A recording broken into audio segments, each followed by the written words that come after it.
नमस्कार, न्यूज की पाठशाला में आप सभी का स्वागत है। मैं हूं सुशांत सिन्हा। ये वो पाठशाला है जहां सबकी क्लास लगती है।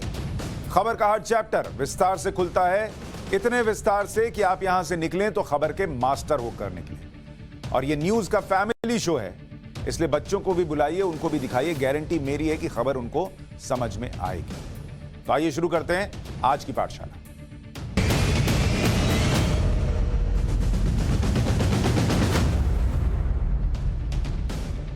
आज पाठशाला में क्या है, सबसे पहले आपको यह बता दूं, पाठशाला में आज विपक्ष की हिट एंड रन पॉलिटिक्स का चैप्टर खुलेगा। आपने hit and run case road पर तो बड़े सुने होंगे, लेकिन सियासत की सड़क पर विपक्ष जो हिट एंड रन कर रहा है, उस पॉलिटिक्स के बारे में आज आपको बताऊंगा। अटकाने, भटकाने और लटकाने वालों की क्लास लगेगी।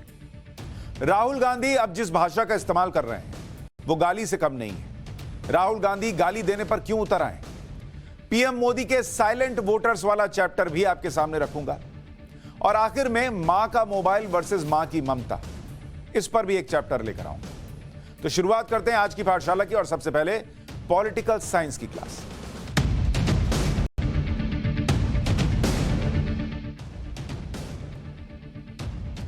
विपक्ष का हिट एंड रन।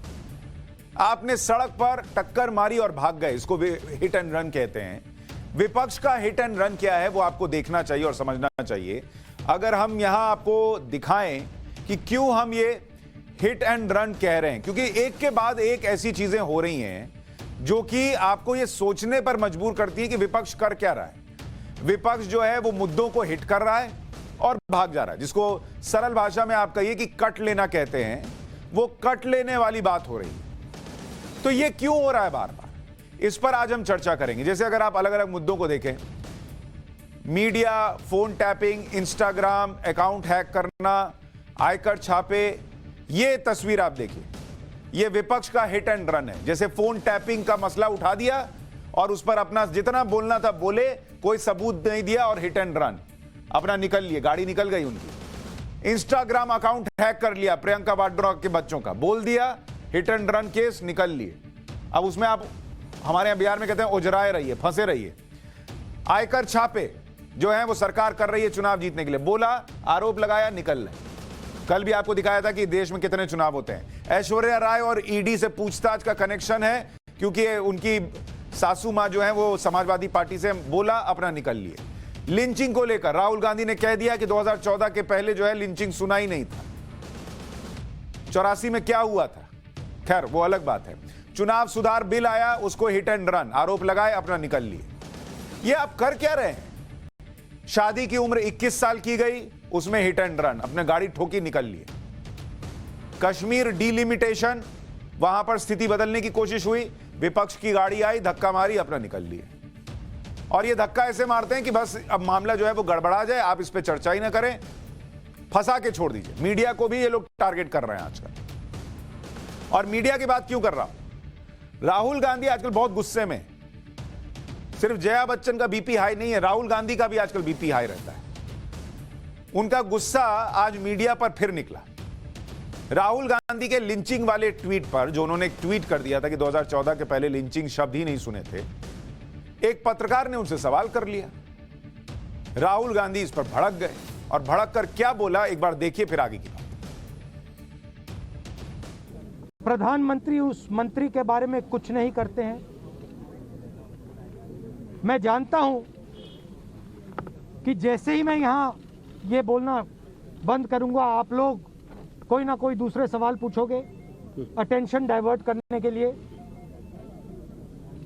ना मीडिया अपना काम कर रही है, ना सरकार अपना काम कर रही है। थैंक यू, थैंक यू भैया। आप भैया, मैंने आपको बोला, देखिए, सरकार की दलाली मत करो, डाइवर्ट मत करो। थैंक यू, थैंक यू भैया।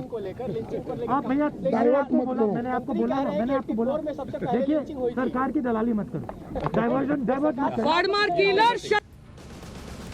राहुल गांधी जो बोल दें उसको ब्रह्म वाक्य मान लीजिए और कहिए जय जय राहुल गांधी, उसके आगे कुछ मत कहिए।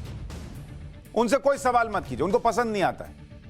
उन्होंने कह दिया 2014 के बाद लिंचिंग शब्द सुना, तो भले उनकी दूसरी तरफ की पार्टी कुछ कह दे, आप उस पर सवाल मत पूछिए। 2014 के पहले क्या होता था, नहीं होता था, 84 में क्या हुआ, ये सब कुछ मत पूछिए। ये पूछना सरकार की दलाली हो जाता है।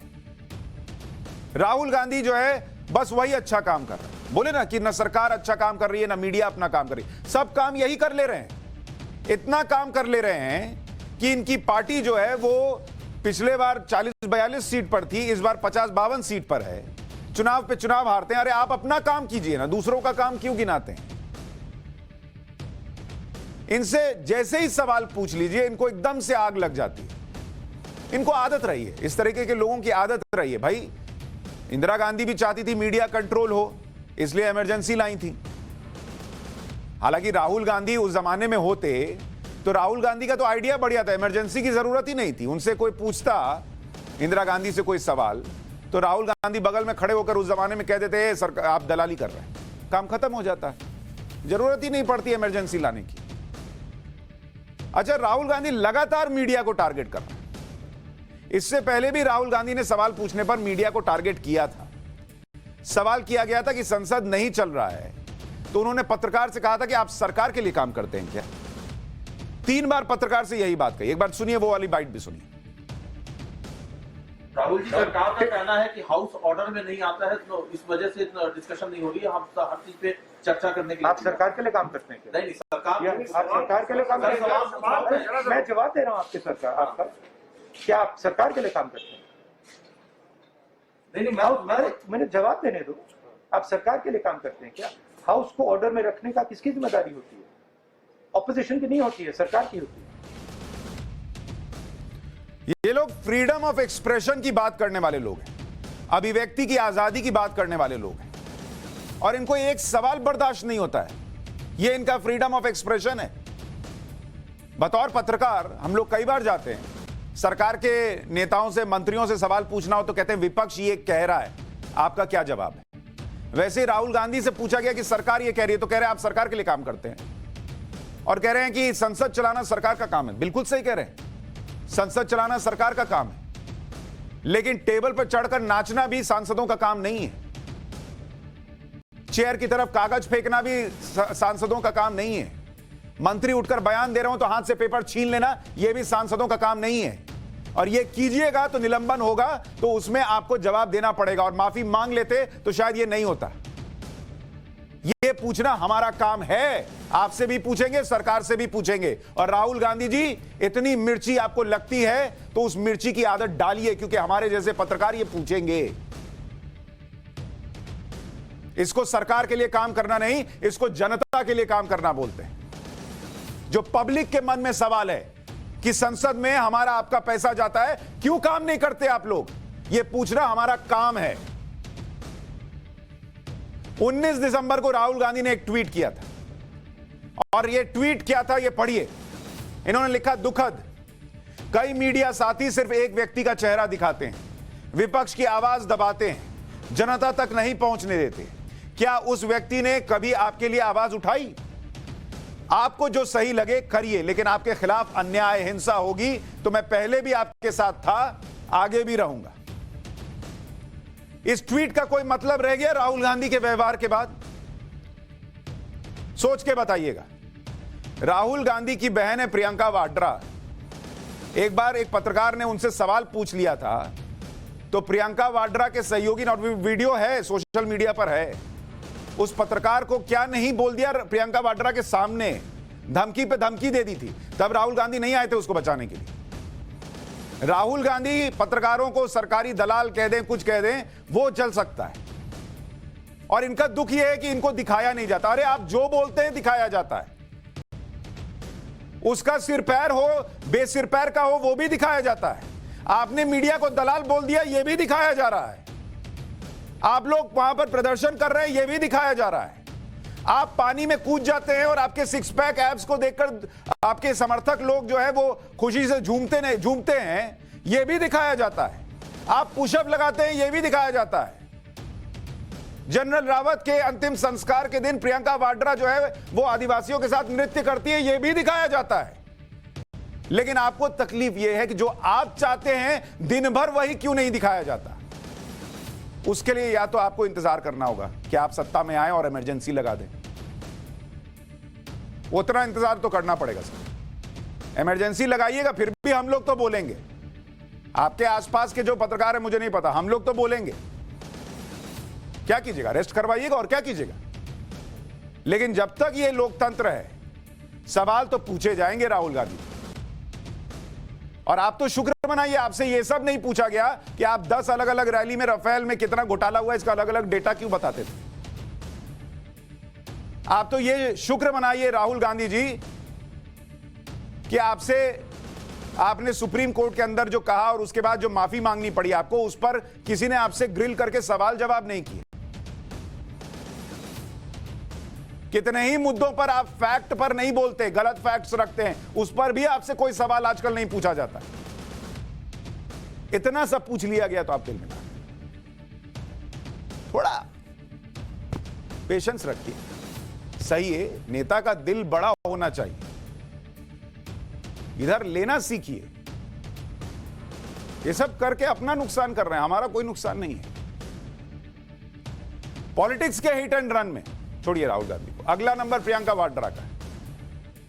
फोन टैपिंग के सवाल पर प्रियंका वाड्रा ने नया आरोप सरकार पर लगाया।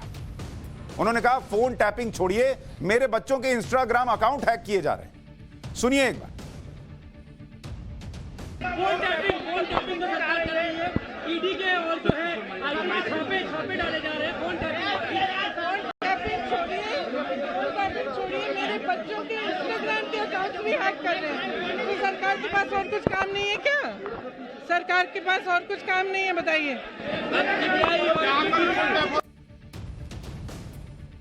अब बताइए, सरकार प्रियंका वाड्रा के बच्चों के अकाउंट हैक कर रही है इंस्टाग्राम के। प्रियंका वाड्रा के 2 बच्चे, एक बेटी है एक बेटा है। बेटी का नाम मिराया है, बेटे का नाम रेहान है।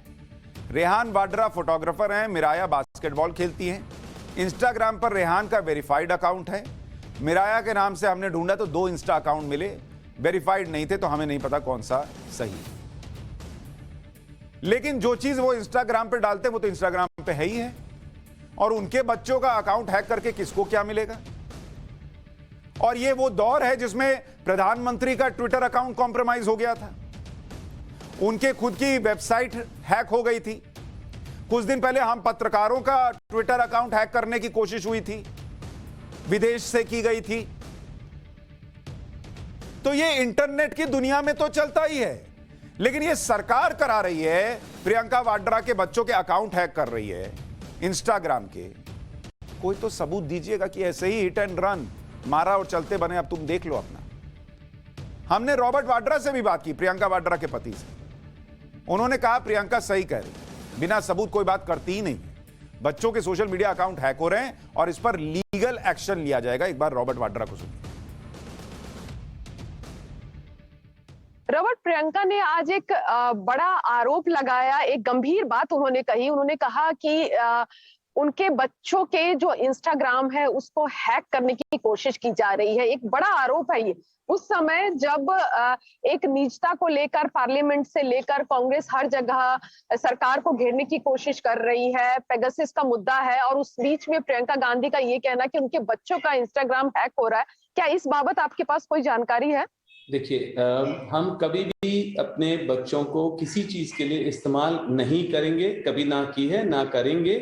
जो बोलेंगे वो जरूर उसमें सबूत है, और बहुत ही मैं कहूँगा मुश्किल या मतलब कि गलत चीज हो रही है जो हमारे बच्चों के साथ, कि उनके सोशल मीडिया को आप मतलब कि हैक करने की कोशिश कर रहे हैं। एक तरह से ये सरकार मतलब आप देख रहे हैं कि किसी हद पे मतलब कि वो कभी रुकते नहीं है, मतलब कि कोई हद नहीं है उनके लिए। जैसे आप देखेंगे कि पहले सिक्योरिटी हटा देते हैं पूरी प्रियंका की, और फिर घर से उनको बोल देते हैं, घर हटा देते हैं। और मतलब उसके बाद मतलब आप देख सकते हैं कि 7 साल से मेरे ऊपर कितनी परेशानियां हैं, हर एजेंसी को इस्तेमाल किया जा रहा है, और ये सारे। और फिर अब बच्चों के ऊपर उनके जो सोशल मीडिया के उनके जो भी हो वो अपना सोशल मीडिया इस्तेमाल करते उसको हैक किया जा रहा है। मैं उससे ज्यादा अभी बोल नहीं सकता हूं। मैं यही कहूंगा कि सबूत है और तभी हम लोग इन चीजों के बारे में पब्लिक के सामने लाते हैं, और जरूर हम कानून का सहारा लेंगे, कानून से बात करेंगे, और हम कोशिश करते हैं कि इंसाफ मिले और मतलब कि ऐसी चीजें ये जो गवर्नमेंट कर रही है इसके ऊपर रोक लगाया जाए, और मतलब कि ये जो इनके मतलब कि तौर तरीके हैं जो गलत है, जो हमें लगता है ये एक डेमोक्रेटिक कंट्री है, पर वैसे रॉबर्ट वाड्रा पहली लाइन में कहते हैं हम बच्चों का इस्तेमाल नहीं करेंगे, लेकिन बच्चों का मुद्दा जो है वो प्रियंका वाड्रा मीडिया के सामने उठाती है। कह रहे हैं हम लीगल एक्शन लेंगे, तो सीधा लीगल एक्शन लेना था, फिर सीधा लीगल एक्शन ले लेना था ना। सबूत थे तो सबूत रख देने थे, लेकिन उन्होंने कह दिया कि बच्चों के इंस्टाग्राम अकाउंट हैक हो रहे हैं, तो हैक हो रहे हैं। अब आप मानिए, हिट एंड रन, सिर्फ विरोध के लिए विरोध करना, यह सड़क से संसद तक लगातार दिख रहा है। चुनाव सुधार बिल पर आज राज्यसभा में खूब हंगामा हुआ, लेकिन लोकसभा के बाद राज्यसभा में भी यह बिल पास हो गया। बिल के विरोध में विपक्ष ने खूब नारेबाजी की, वेल में हंगामा किया। टीएमसी सांसद डेरेक ओब्रायन ने तो संसद की रूल बुक को सेक्रेटरी जनरल की तरफ फेंक दिया, और फिर कार्रवाई कीजिए तो ये लोग कहते हैं कि अरे हमको निलंबित कर दिया। डेरेक ओब्रायन का पूरे सत्र के लिए निलंबित किया गया। अब सत्र में ज्यादा दिन बचे नहीं है। वैसे बिल के विरोध में विपक्ष ने वॉकआउट किया। विपक्ष ने बिल को सेलेक्ट कमेटी में भेजने के लिए वोटिंग की मांग की, लेकिन इसे वॉइस वोट से नकार दिया गया। कांग्रेस, टीएमसी, लेफ्ट, डीएमके और एनसीपी सांसदों ने वॉकआउट किया। वाईएसआर कांग्रेस, एआईएडीएमके, बीजेडी ने बिल का समर्थन किया।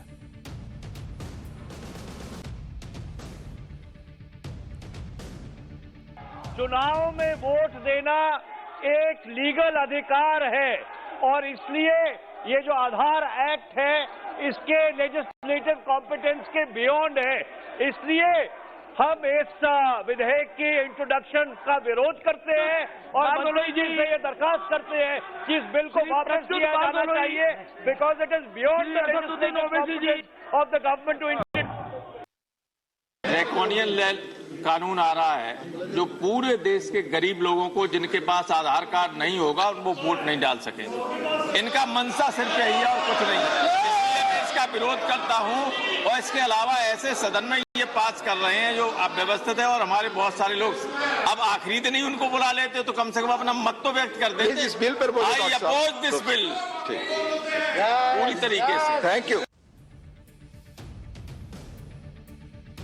चुनाव सुधार बिल पर विपक्ष का विरोध क्या है, विपक्ष के नेताओं के तर्क क्या है, यह आपको बताते हैं। अधीर रंजन चौधरी क्या कह रहे हैं? मौलिक अधिकार छीने जा रहे हैं, प्रिवेसी पर हमला हो रहा है, बिल स्टैंडिंग कमेटी में भेज दीजिए। ओवैसी कह रहे हैं इससे सरकार को दमन करने, वोटिंग राइट्स छीनने, भेदभाव करने का अधिकार मिल जाएगा। डेरेक ओब्रायन बोल रहे हैं जबरदस्ती सरकार इस बिल को ला रही है, विपक्ष की आवाज को दबाया जा रहा है। शशि थरूर, आधार को वोटर कार्ड से जोड़ा जाता है तो गैर नागरिकों को वोट का अधिकार मिल जाएगा। अलग अलग ज्ञान है। कुछ लोगों ने तो यहां तक कह दिया कि इससे यह पता चल जाएगा कि किसने किसको वोट किया, और फिर उसको सरकारी योजनाओं का लाभ नहीं मिलेगा। पहली बात, आधार और वोटर आईडी अगर जुड़ गए और बाहर चेक करके अंदर गया, अंदर मैंने किसको वोट दिया, ये कैसे पता चलेगा? कौन से ज्ञानी है भाई, ये कहां से ज्ञान लाते हैं आप? और अगर पता चल भी गया तो सरकारी योजनाओं का लाभ नहीं मिलेगा। अरे भाई, वैसे तो पता है कि बंगाल में हार गए, तो बंगाल में कैसे योजनाओं का लाभ मिल रहा है? पंजाब में नहीं जीते, और पंजाब में कृषि कानून के विरोध में क्या हुआ, लेकिन वहां पर रिकॉर्ड खरीद हुई कि नहीं एमएसपी पर? किसानों के अकाउंट में पैसा गया कि नहीं गया? मध्य प्रदेश में, राजस्थान में, छत्तीसगढ़ में, मध्य प्रदेश तो अब चलिए अपनी सरकार बन गई, जब हारे थे तब भी कह रहा हूं, वहां पर क्या योजनाओं का लाभ नहीं मिला? बंगाल में तो जब हारे उसके अगले दिन प्रधानमंत्री की तरफ से कहा गया कृषि मंत्री को कि जो किसानों के अकाउंट में पैसा जाना था वो राज्य सरकार ने रोक रखा था, उनको बोलिए अब तो दे दें। कुछ भी बोलना है, हिट एंड रन, मारो और निकल लो। जो आज चुनाव सुधार का विरोध कर रहे हैं उन्हें 3 साल पहले की बात बताना जरूरी है। चुनाव सुधार के लिए तब एक बड़ी मीटिंग हुई थी, इलेक्शन कमीशन ने बुलाई थी। तारीख थी 27 अगस्त 2018, और उसके बाद चुनाव आयोग ने एक प्रेस रिलीज जारी की थी। इस रिलीज से इन दलों का दोहरा रवैया आपके सामने आता है। इस प्रेस रिलीज में क्या लिखा है देखिए, ये 2018 की चुनाव आयोग की प्रेस रिलीज है। इसमें क्या लिखा है, election commission of India holds a meeting with all the recognised national and state political parties at new Delhi on various electoral reforms. और इसमें 7 राष्ट्रीय पार्टियां थी और 34 जो है वो राज्य की पार्टियां थी। यह चुनाव आयोग की प्रेस रिलीज में है। लेकिन इसके अगले पन्ने में देखिए क्या लिखा हुआ है, वो पन्ना डालिए। उस पन्ने में चौथा नंबर पॉइंट जो आप देख रहे हैं उसमें लिखा हुआ है, political parties urged the commission to link Aadhaar numbers with electoral detail for better electoral roll management. मतलब 2018 में इन्हीं पार्टियों ने, यह इसका हिंदी अनुवाद आपके सामने रख रहा हूं, चुनाव की प्रक्रिया को आसान और सुचारू बनाने के लिए राजनीतिक पार्टियों ने आधार नंबर को वोटर कार्ड से लिंक करने की मांग की। यह पॉइंट नंबर 4 में अंग्रेजी में लिखा था, उसका हिंदी वर्जन आपको बता रहा हूं। चुनाव आयोग के साथ मीटिंग में 7 राष्ट्रीय पार्टियां, अलग अलग राज्य की पार्टियां, क्षेत्रीय दल, सबने मांग की थी 2018 में। आज आप विरोध कर रहे हैं उसका, क्यों? हिट एंड रन, आपकी आज मर्जी नहीं है इसलिए आपने कह दिया तो अब वो नहीं पास होना चाहिए। अच्छा, एक और आपको चीज दिखाता हूं, एक और उदाहरण देता हूं। मध्य प्रदेश कांग्रेस का यह उदाहरण है। 2018 में मध्य प्रदेश में विधानसभा चुनाव थे। चुनाव से पहले कांग्रेस ने चुनाव आयोग से शिकायत की थी और यह कहा था कि राज्य में जो वोटर लिस्ट रिवाइज्ड हुई है उसे ठीक किया जाना चाहिए। करीब 60 लाख बोगस वोटर हैं जो कुल वोटर्स का 12% है। यह मध्य प्रदेश कांग्रेस ने कहा था 2018 में। यह मध्य प्रदेश की कांग्रेस ने कहा था चुनाव आयोग के पास जाकर। इस पर कमलनाथ और ज्योतिरादित्य सिंधिया चुनाव आयोग से जाकर मिले भी थे और कमलनाथ ने कहा था कि कांग्रेस ने खुद 101 विधानसभा सीटों का सर्वे करके बोगस वोटर्स का पता लगाया था। उन्होंने कहा था कि 5 साल में एमपी की आबादी 24% बढ़ी, लेकिन वोटर 40% कैसे बढ़ गए। कांग्रेस ने बैतूल की एक महिला का उदाहरण दिया था जिसका एक ही पोलिंग बूथ में 26 वोट थे। यह कांग्रेस ने दिया था उदाहरण। कांग्रेस के नेताओं ने बोगस वोट हटाने और वोटर लिस्ट फिर से सत्यापित करने की मांग की थी। पार्टी ने चुनाव आयोग से बोगस वोट हटाने और फर्जी वोटिंग रोकने के लिए आधार कार्ड का सहारा लेने के लिए कहा था। यानी कांग्रेस पार्टी को सब पता है कि यह क्यों हो रहा है, इसकी क्यों जरूरत है। यह नहीं होगा तो कहां दिक्कत आ जाएगी। ये खुद बोल चुके हैं जोड़िए और आज विरोध करते हैं। इसी तरह 2019 में यह आपको डेटा दिखाता हूं। 2019 में महाराष्ट्र में 2019 विधानसभा चुनाव होने थे। उससे पहले कांग्रेस ने शिकायत की थी कि राज्य में करीब 42 लाख बोगस वोटर है। बोगस वोटर, यह कांग्रेस ने कहा था, हम और आप नहीं कर रहे। वही कांग्रेस जो आज इसका विरोध कर रही है। एनसीपी के कई नेताओं ने कहा कि वोटर आईडी कार्ड को आधार कार्ड से जोड़ दीजिए जिससे वोटर लिस्ट में गड़बड़ी और बोगस वोटिंग को रोका जा सके। आज आपका मन कर गया, आपने हिट एंड रन कर दिया, मारो धक्का निकल जाओ। अभी मार्च में केरल में विधानसभा चुनाव से ठीक पहले कांग्रेस के वरिष्ठ नेता रमेश चेन्नीथाला, ये नाम याद रखिएगा, रमेश जी कहां से? केरल से, कांग्रेस के ही नेता हैं। इन्होंने कहा था कि 4,34,000 बोगस और डुप्लीकेट वोटर हैं केरल में। लेकिन आज इनको यह सब नहीं चाहिए क्योंकि रिफॉर्म्स पसंद नहीं है। हिट एंड रन का मामला है। एक बार वो दिखाइए जरा, एनिमेशन फिर से डालिए जो हम हिट एंड रन कह रहे हैं वो क्या है, जो दर्शक अभी जुड़े हैं उनको पता चले कि कैसे विपक्ष जो है वो मुद्दों को हिट करता है और निकल लेता है। ये वो गाड़ी है, अलग अलग मुद्दे होते हैं, विपक्ष जो है आता है, हिट एंड रन करके भाग गया। कुछ भी आरोप लगाओ, कुछ भी मुद्दा बनाओ, कुछ भी उठाओ, अपना निकल जाओ, अपना काम होना चाहिए। अब वो जो गिरा हुआ है उसको आप उठाकर अस्पताल ले जाइए। सुधारों का विरोध करने वाला विपक्ष हमें क्यों देखने को मिल रहा है? आप देखिए किन किन सुधार का विरोध, सुधार का विरोध। इस देश में कैसे चीजें आगे बढ़ेंगी मुझे तो आश्चर्य होता है। चुनाव सुधार, आपको अभी बताया कि कैसे खुद जो लोग चाहते थे वो विरोध करने लगे। एकदम क्लासिक एग्जांपल है जैसे कृषि सुधार को लेकर था। अनुच्छेद 370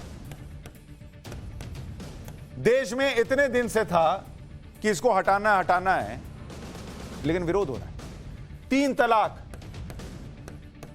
महिलाओं के इस प्रताड़ना को कई लोगों ने सपोर्ट किया, नहीं 3 तलाक मत हटाइए। CAA, किसी की नागरिकता नहीं जा रही थी लेकिन भ्रम फैलाया गया। कृषि कानून, किसान की जमीन कहीं नहीं जानी थी लेकिन भ्रम फैला कर इसको वापस कराया। GST जो खुद लाना चाहते थे आज उसका विरोध करते हैं। श्रम सुधार, इसका भी विरोध क्यों? क्योंकि ये नरेंद्र मोदी सरकार में। अरे भाई किसकी सरकार है, छोड़िए ना भाई, है तो देश के लिए। दिवालिया कानून, इसका भी विरोध हो रहा है। हर एक चीज देश में कुछ सुधार करने को आई है, विपक्ष को विरोध करना है। FDI, उसका भी विरोध। और ये वो इनमें से ज्यादातर चीजें ऐसी हैं, ज्यादातर, सब नहीं कहूंगा, जिनको वो खुद समर्थन देते थे, कहते थे कि हम करेंगे, आज विरोध कर रहे हैं। राजनीति के हिट एंड रन का अगला शिकार जम्मू कश्मीर में विधानसभा सीटों का परिसीमन है। परिसीमन आयोग ने ड्राफ्ट सौंपा है और उस ड्राफ्ट के हिसाब से अगर चलिएगा तो उसमें क्या है देखिए। जम्मू रीजन में 6 अतिरिक्त सीटें जो हैं वो आए, ये ड्राफ्ट में कहा गया है।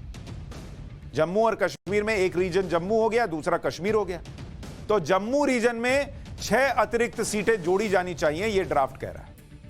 कश्मीर में 1 सीट बढ़ाने का प्रस्ताव है। 16 सीटें दलित आदिवासी के लिए आरक्षित रख दी जाएं, यह कहा गया है।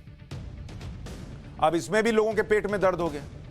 ये लोग चाहते हैं जम्मू कश्मीर में कुछ बदलाव मत करो, हम जैसा चला रहे थे हमको चलने दो और चलाने दो। जम्मू में अभी की स्थिति क्या है? अगर आप जम्मू कश्मीर की बात कीजिए, जम्मू में आज की तारीख में 37 सीट है विधानसभा की और कश्मीर में 46 सीट, 46 सीट। क्या आपको यह बराबरी का मामला लगता है?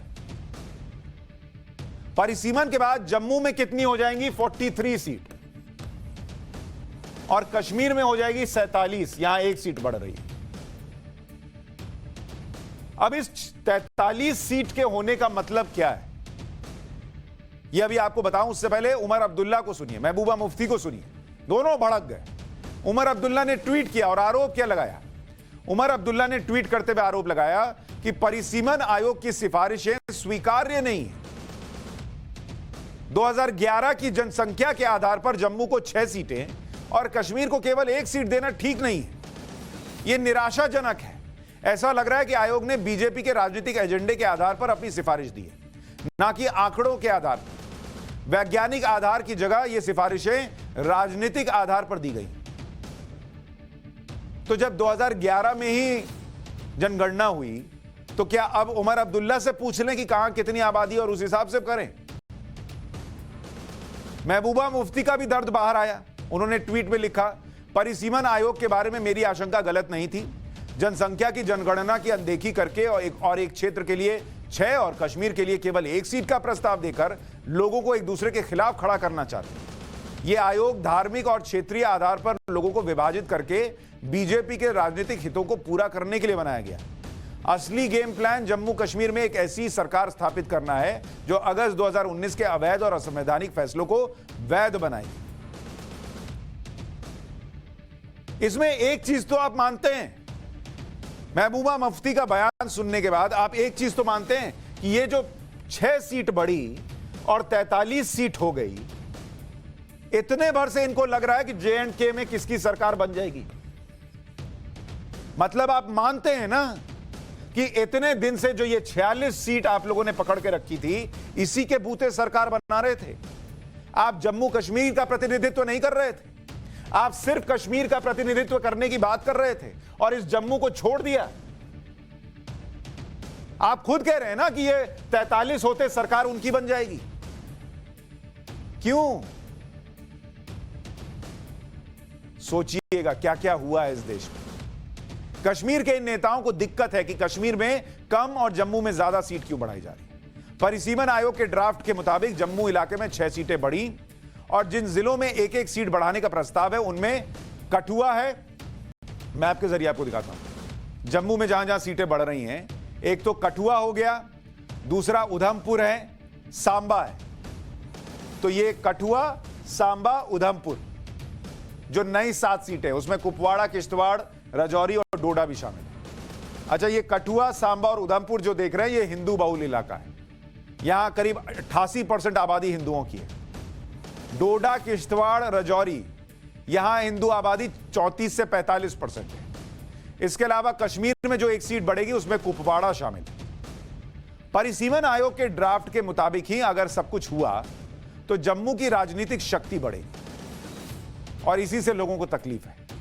जम्मू के साथ राजनीतिक भेदभाव खत्म होगा। जम्मू कश्मीर में जम्मू से भी मुख्यमंत्री होना संभव होगा। सोचिए, जम्मू कश्मीर में जम्मू से मुख्यमंत्री बन पाए, यह संभव हो पाएगा अब अगर यह हो गया। अब तक जम्मू कश्मीर में सिर्फ मुख्य तौर पर कश्मीरी सीएम रहे या फिर मुस्लिम सीएम रहे। अब तक कभी हिंदू सीएम नहीं बना। अब बन सकता है अगर जम्मू में ये 6 सीटें बढ़ जाएं और इस वजह से लोगों को तकलीफ हो रही है और इसीलिए हिट एंड रन। इसी का एक और उदाहरण है हिट एंड रन का, बेटियों की शादी की उम्र बढ़ाने का मामला। आज लोकसभा में prohibition of child marriage amendment bill पेश हुआ। विपक्ष के हंगामे के बीच महिला एवं बाल विकास मंत्री स्मृति ईरानी ने यह बिल सदन में रखा। इस बिल में लड़कियों की शादी की न्यूनतम उम्र 18 साल से बढ़ाकर 21 साल किए जाने का प्रावधान है। सब कूद गए, कांग्रेस, ओवैसी, टीएमसी, सब ने कहा नहीं, ये नहीं हो सकता। स्टैंडिंग कमेटी को बिल को भेज दिया। एक बार स्मृति ईरानी को सुनिए। बात का उल्लेख करना महोदय उचित होगा कि 19वीं शताब्दी में लड़कियों की शादी की उम्र 10 वर्ष थी। 1940 तक शादी की आयु को 12 से 14 किया गया। 78 में 15 साल तक की लड़कियों का ब्याह कर दिया गया। आज पहली बार इस अमेंडमेंट के माध्यम से महिला और पुरुष दोनों 21 साल की उम्र में समानता के अधिकार को देखते हुए शादी विवाह का अपना निर्णय ले सकते हैं। ये कहना कि अगर महिला शिक्षित नहीं है तो वो अपने अधिकारों का या ध्यान रख पाएगी ना उन अधिकारों का इस्तेमाल कर पाएगी। देश की ग्रामीण अंचल की बहनों का इससे बड़ा अपमान इस सदन में नहीं हो सकता। आज इस सदन के सम्मुख मैं ये कहना चाहूंगी कि 2015 से लेकर 2020 तक हमारे देश में बाल विवाह रोकने की संख्या 20 लाख विवाह रोके गए हैं, ऐसे रिसर्च हमको बतलाती है। NFHS 5 का डेटा बतलाता है कि 15 साल से 18 साल की उम्र में 7% बेटियां गर्भवती पाई गई हैं। 18 साल से कम उम्र में 23% लड़कियों का ब्याह रचा दिया गया, जबकि कानून उसकी इजाजत नहीं देता। बच्चियों की उम्र शादी के लिए जो 21 साल करने की बात, इसका भी विरोध। और आपको आश्चर्य होगा सुनकर कि दुनिया में सिर्फ भारत की बात नहीं है, पूरी दुनिया में सबसे ज्यादा बाल विवाह कहां होते हैं? यहां भारत में होते हैं, हमारे आपके भारत में। और उस देश में लड़कियों की उम्र शादी की बढ़ाकर 21 साल कर दिया जाए, उस पर संसद में बैठे लोग विरोध कर रहे हैं। अपने घर में जाकर अपनी उस बेटी को आप जवाब दे पाएंगे क्या, जिसको पढ़ने के लिए विदेश भेजना चाहते हैं या भेज रखा है? वो विदेश जाकर पढ़े और दूसरे की बच्ची 18 साल में ब्याह दी जाए घर में काम करने के लिए।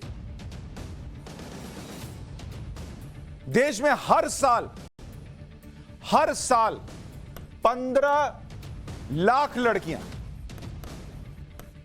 15 लाख लड़कियां हर साल, जिनके बारे में आपको बता रहा हूं, इनकी शादी 18 से कम में हो जाती है। आप सोचिए, 18 से कम उम्र में 15 लाख लड़कियों की शादी हो जाती है। 18 साल से कम उम्र में 23% लड़कियां ऐसी हैं इस देश में जिनकी शादी हो जाती है।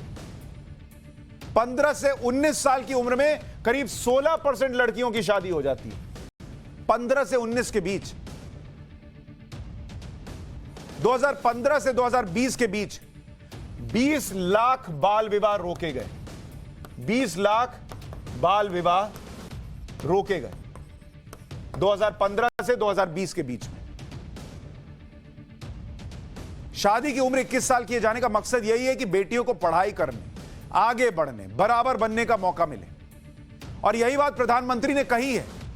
प्रधानमंत्री नरेंद्र मोदी आज प्रयागराज में थे। उन्होंने लड़कियों की शादी की उम्र बढ़ाने जाने का विरोध करने वालों को जवाब दिया। पहले बेटों के लिए शादी की उम्र कानूनन 21 साल थी, लेकिन बेटियों के लिए ये उम्र 18 साल की ही थी। बेटियों भी चाहती थी कि उन्हें उनकी पढ़ाई लिखाई के लिए, आगे पढ़ने के लिए समय मिले, बराबर अवसर मिले। इसलिए बेटियों के लिए शादी की उम्र को 21 साल करने का प्रयास किया जा रहा है। देश ये फैसला बेटियों के लिए कर रहा है, लेकिन किसको इससे तकलीफ हो रही है, ये सब देख रहे हैं।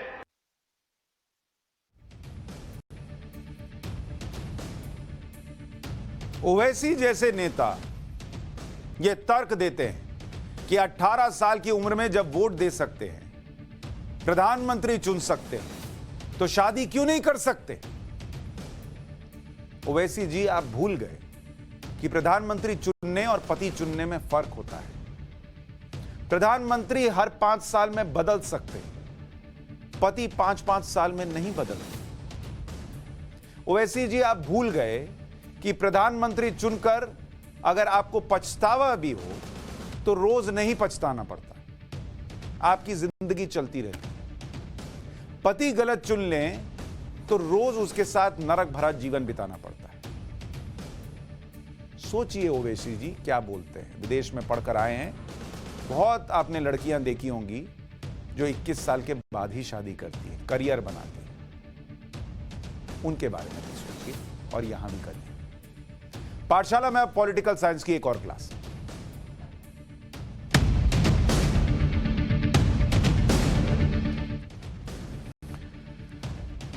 इस पॉलिटिकल साइंस की क्लास में प्रधानमंत्री और साइलेंट वोटर्स का चैप्टर।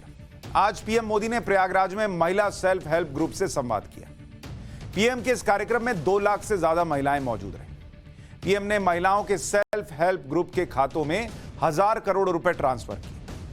इससे करीब 16 करोड़ महिलाओं को सीधा फायदा होगा। पीएम ने इस दौरान इन लाभार्थियों से बातचीत भी की। इसमें पीएम मोदी का अलग अंदाज दिखा। वो छोटे बच्चों के साथ खेलते भी नजर आए। महिला वोटर्स की ताकत किसी भी पार्टी को सत्ता दिला सकती है, इसका अगर आपको अंदाजा लगाना हो तो इन आंकड़ों को देखिए। यूपी में आपको महिलाओं की ताकत को देखना चाहिए। कुल मतदाता यूपी के अंदर, उत्तर प्रदेश के अंदर करीब 14 करोड़।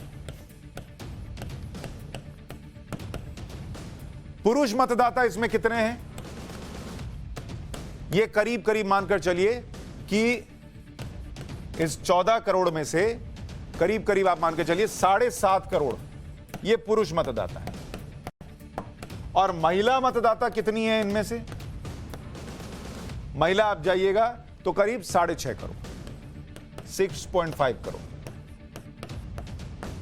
यह उत्तर प्रदेश का आपको बता रहा हूं। अब 2017 के चुनाव में वोटिंग देखिए। 2017 महिला वोटर्स ने कितना वोट किया? 63.6%। और पुरुषों ने कितना वोट किया? 59.43%। अब आप सोचिए, ये करीब 4% का जो फर्क है, 4% में तो सरकार बन और गिर जाती है। बड़ा आंकड़ा होता है 4%। तो महिलाएं बड़े उत्साह के साथ निकल कर वोट करती हैं, ये 2017 का आंकड़ा कहता है। 2012, 2017 और 2019 के चुनाव में पुरुष से ज्यादा महिलाओं ने वोट किया।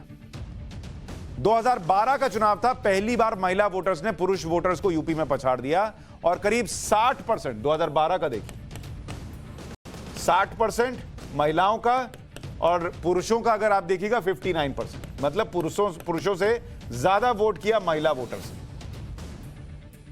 उसके बाद 2017 का आपको बता दिया। और 2019 में 2019 लोकसभा चुनाव देखिए, महिला वोटर 59% और पुरुष वोटर 58%। यहां भी पुरुषों से आगे। आज पीएम ने यूपी की महिलाओं को क्या सियासी संदेश दिया, इसे एक बार सुनिए और समझिए कि यह महिला वोटर क्यों अहम है उत्तर प्रदेश के नतीजों के लिहाज से। 5 साल पहले यूपी की सड़कों पर माफिया राज था। यूपी की सत्ता में गुंडों की हनक हुआ करती थी। इसका सबसे बड़ा भुक्तभोगी कौन था? मेरी यूपी की बहन बेटियां थी। उन्हें सड़क पर निकलना मुश्किल हुआ करता था। स्कूल कॉलेज जाना मुश्किल होता था। आप कुछ कह नहीं सकती थी, बोल नहीं सकती थी, क्योंकि थाने गई तो अपराधी बलात्कारी की सिफारिश में किसी को फोन आ जाता था। योगी जी ने इन गुंडों को उनकी सही जगह पहुंचाया है।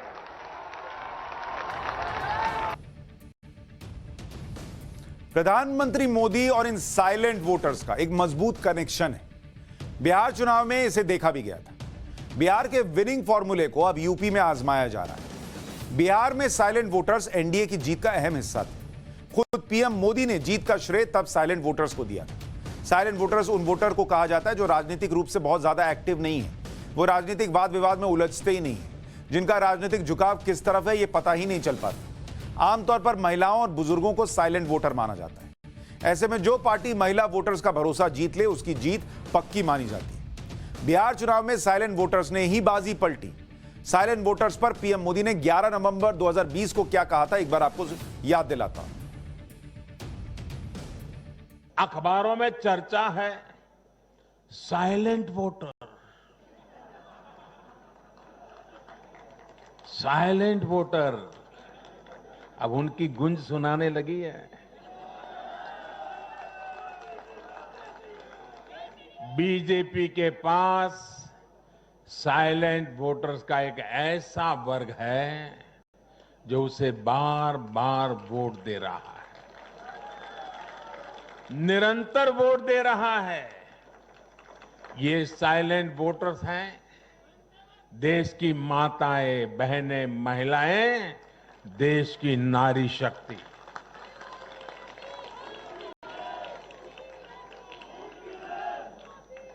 ग्रामीण इलाकों से लेकर शहरी इलाकों तक महिला वोटर ही भाजपा की सबसे बड़ी साइलेंट वोटर का समूह बन गया है। आखिर ऐसा क्यों है? क्योंकि ये भाजपा ही है जिसके शासन में महिलाओं को सम्मान भी मिलता है और सुरक्षा भी मिलती है। इन्हीं साइलेंट वोटर्स का हम जिक्र उत्तर प्रदेश चुनाव के लिए भी कर रहे हैं और किसी का भरोसा जीतने के लिए काम भी करना पड़ता है। पीएम मोदी ने महिला आबादी के लिए यह काम किया जिसका नतीजा है कि ये साइलेंटली जाकर वोट कर देती है। उत्तर प्रदेश का आपको उदाहरण देता हूं। साइलेंट वोटर के लिहाज से देखिए, जो पीएम कह रहे हैं वो गलत नहीं कह रहे हैं कि साइलेंट वोटर्स की जो उनको मदद मिल रही है चुनाव जीतने में। और अगर आपको उत्तर प्रदेश के लिहाज से भी बताऊं, जैसे उज्ज्वला योजना, उज्ज्वला के लिए, ये यूपी का आपको बता रहा हूं, महिला वोटर्स, साइलेंट वोटर्स, 1,47,00,000 लाभार्थी जो है वो उत्तर प्रदेश के अंदर है।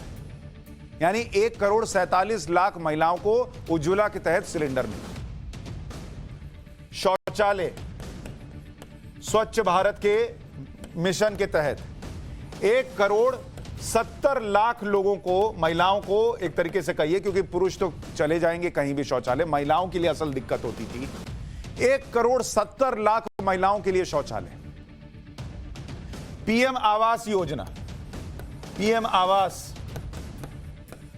ये 17 लाख घर मिले और एक महिला के लिए उसका अपना घर हो जाए, इससे बड़ी कोई चीज नहीं होती। जनधन योजना, जिसके लिए तहत अकाउंट खोले गए, करीब 7.4 करोड़ अकाउंट उत्तर प्रदेश में खोले गए, जिसके तहत अभी जो कोरोना काल में महिलाओं के अकाउंट में पैसे गए वो गए, जो बाकी सरकारी मदद है वो जाती है। बिजली, 80 लाख घरों में बिजली गई है उत्तर प्रदेश के अंदर। अब आप महिलाओं के लिहाज से, साइलेंट वोटर के लिहाज से देखिए ये आंकड़ा कितना बड़ा है। जिसके घर में बिजली ना आई हो सालों साल से, सोचिए, उससे पूछिए। जिसको कभी शौचालय ना मिला हो, उससे पूछिए। जिसके अकाउंट में पैसे आ रहे हो, उससे पूछिए कि वो साइलेंटली जाकर क्या करेगा। और बात सिर्फ यूपी की नहीं है। कोविड लॉकडाउन के दौरान 19 करोड़, ये आंकड़ा आपको देखना चाहिए, ये कोविड के दौरान का बता रहा हूं, 19 करोड़ 86 लाख महिलाएं, इनके अकाउंट में 3 महीने तक पैसे डाले गए थे, 500 रुपए, 3 महीने पैसे डाले गए कोरोना काल में। कुल 30,000 करोड़ रुपए महिलाओं के अकाउंट में ट्रांसफर किए गए। इसी दौरान उज्ज्वला योजना के तहत 3 महीने तक एलपीजी सिलेंडर फ्री रिफिलिंग की गई। करीब 12 करोड़ एलपीजी सिलेंडर फ्री दिए गए। पीएम गरीब कल्याण योजना के तहत 80 करोड़ लोगों को 8 महीने तक फ्री राशन दिया गया। बेटियों के लिए सुकन्या समृद्धि योजना बहुत सफल योजना रही और लोगों ने 54,000 करोड़ रुपए इसमें डिपॉजिट किए। तो ये वो साइलेंट वोटर है जिसके लिए प्रधानमंत्री नरेंद्र मोदी को लगता है कि काम किया है तो वो वोट भी करेगा, और वो जुड़ गया है, उसका जुड़ाव हो गया है। अब ये तो नतीजों के बाद ही पता चलेगा। पाठशाला में एक छोटा सा ब्रेक ले रहे हैं।